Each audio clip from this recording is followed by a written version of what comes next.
Bu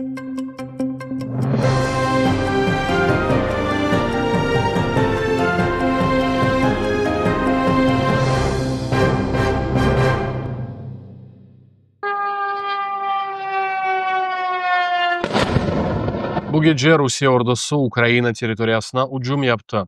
Prezident Volodymyr Zelenskiy hücum aman 10 saat devam etti deb haber etdi. Düşman 18 raketani, şu cümleden balistik raketani hamda 400 ga yaqin hücum dronunu atgan, olardan 200 ga yaqin shahidlardir. Esas nishonlar Kiyev ve Kiyev viloyati oldu. Chernigov, Sumy, Poltava, Kirovograd ve Kharkiv viloyatlari de ateş altında edi.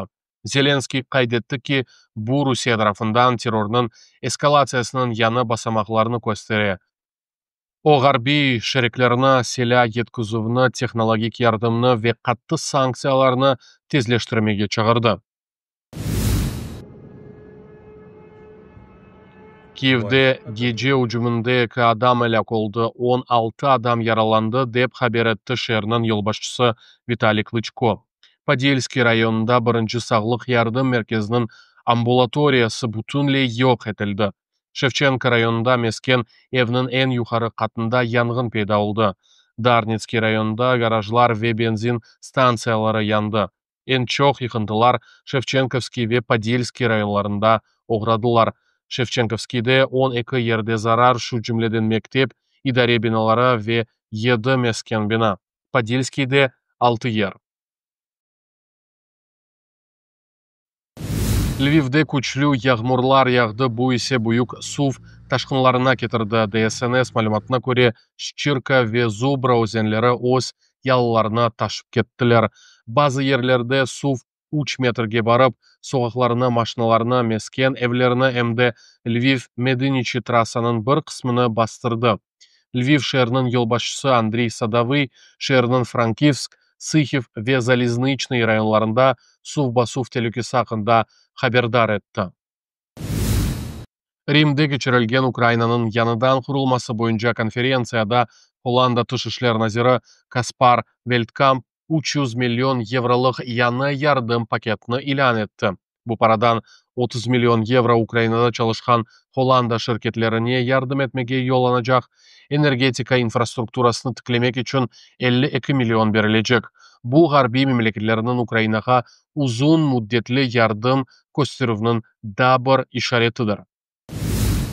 Bundan da gayrı Avropa Komissiyasining başı Ursula von der Leyen Ukrainaga aman 2,5 milliard yevroga yangi moddiy yardım paketini e'lon etdi.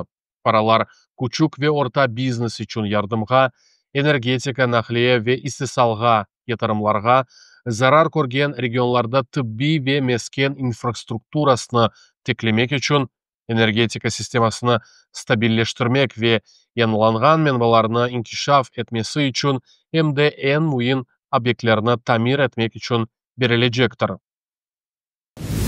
Rusiyaning Gerbera razvedka droni Beyaz Rusiyadan Litvaniyaga uchib, sınırdan 1 kilometr uzoqlikdagi Shumskas qapalı sınır keçit noktası yanında yıkıldı.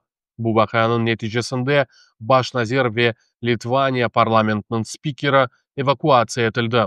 Evvelki ma'lumotlarga ko'ra, dron faner ve penoplastdan yapılgan ve onun içinde patlayıcı maddeler olmagan.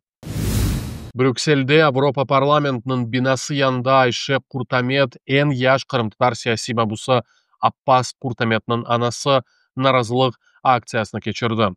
O xalqaro jamoatchilikni Qrimda Qrimtatarlarga qarshi yapılgan repressiyalarga diqqat ayirmaga chaqirdi ve siyasi mabuslarning şu cümleden o'g'lining azat edilmesini talab etdi. 2025 senesining birinchi yarısında işgal edilgan Qrimda 99 adam tutuldu. Onlardan 48'i Qrimtatarlar. Qrimtatar Maliye Merkezinde haber etili ki 77'si sorgu ve laqırdı işleri, onlardan 20 işi Qrimtatarlarga qarşıdır. Adaletli mahkeme hakkını bozuv hakkında 150 iş, onlardan 75'i tamir halkının vekillerine karşıdır. Bu haqda şahsen Qrimtatar Maliye Merkezining idare reisi Iskender Bariyev bildirdi.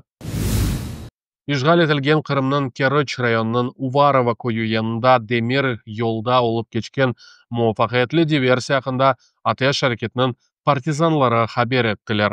Kırım köprüne ketken yolunda kabineti yok etildi. Bu ise Yaramadaga harbiy yük ketiruvni kechiktirdi.